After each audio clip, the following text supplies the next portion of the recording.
Game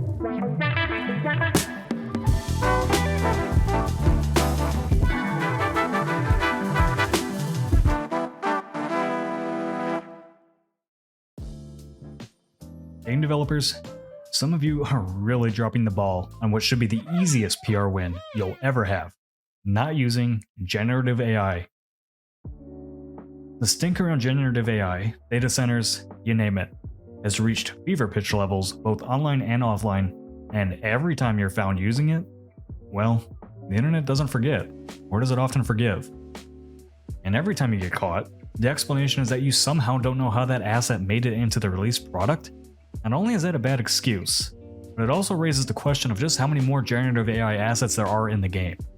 And for every one people find, that trust between players and developer is broken more and more. Unpacked Digital Games, headed up by former Assassin's Creed and Prince of Persia director Patrice Désilets, announced their next game at Summer Games Fest this past week as 1666 Amsterdam.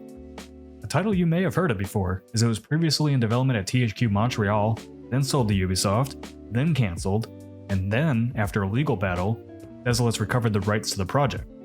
I was excited to see the project finally get revealed, and then was even more surprised by the immediate release of a short narrative prologue for the game. Unfortunately, that excitement was quickly followed up by dismay as people on social media began to discover a number of generative AI assets in the game. Not only that, but the key art, the thing people first click on when seeing a new game on storefronts, also has generative assets in it. Unpacked Digital Games quickly released a statement to try to rectify the situation, but I think people are over the excuses at this point. I'm not really sure how you can publicize your most front-facing assets without remembering that there's generative AI artwork in them. It's a disingenuous statement at best, and makes the studio look incompetent for not checking their own work. In their statement, Unpacked said, "We have a dedicated team of over a dozen talented and experienced artists. With them, we looked into the assets in question and found that there were indeed some early versions of assets that made their way into the prologue. This includes some in-game portraits and external marketing assets." Can you imagine if I started one of these scripts without having a clear thesis of what I wanted the video to be about, uploaded the result to YouTube anyway, and your first impression is that it's not even the version I meant for you to see and judge? A mistake or flub is one thing, but to promote work that you never wanted people to see in the first place is a massive, entirely self-inflicted misstep. I understand that games are extensive, complex projects and that things slip through the cracks. But these statements that play the use of generative AI off as something that just somehow found its way into a final product feels like passing the buck to people for noticing these assets in the first place. Otherwise, they would probably never get removed.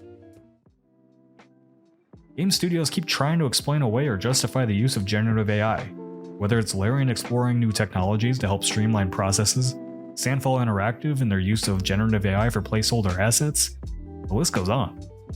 Hell, just over the past couple weeks, we've gotten vague disclosures from both the upcoming Tomb Raider Legacy of Atlantis and Crazy Taxi World Tour games that they're using generative AI in their projects. Both state that it's being used for idea generation and temporary assets, with the Tomb Raider disclosure reassuring people that everything is being made by humans. Oh, wait, sorry. Now we're stretching that definition to these assets being refined by humans. Before long, these disclosure statements are just going to indicate that someone typed in the prompt for these things, and that's what counts as being human-made.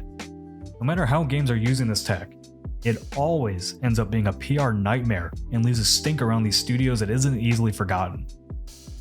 Kotaku, while at Summer Games Fest, asked the developers of Crazy Taxi World Tour a question that I'm sure most studios are having to ask themselves these days. Kotaku writer Kenneth Shepard asked original series creator Kenji Kano about the perceived benefits of generative AI against any potential backlash from the public.